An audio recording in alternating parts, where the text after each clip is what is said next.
ভারতের মহাকাশ বিজ্ঞান গবেষণা কেন্দ্র ইসরো থেকে মহাশূন্যে পাড়ি দিল স্প্যাডেক্স মিশন। 2, 1, 0. সোমবার অন্ধ্রপ্রদেশের শ্রীহরিকোটা থেকে ভারতের স্প্যাডেক্স মিশনের সফল উৎক্ষেপণ হলো। That's a marvelous liftoff of PSLV C-60 SpaceX mission on এই the লঞ্চিংকে স্পেস ডকিং এক্সপেরিমেন্ট বলা হচ্ছে। saluted against the night sky, a beautiful sight to behold.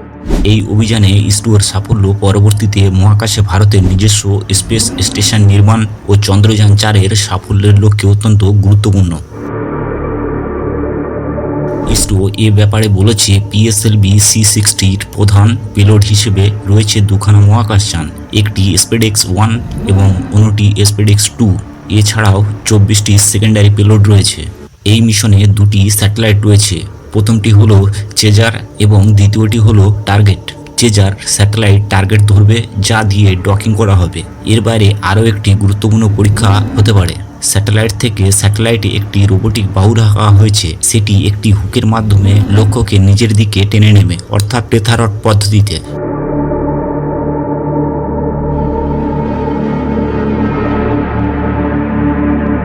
বিশ্বের চতুর্থ দেশ হিসেবে এই কাজটি করল ভারত।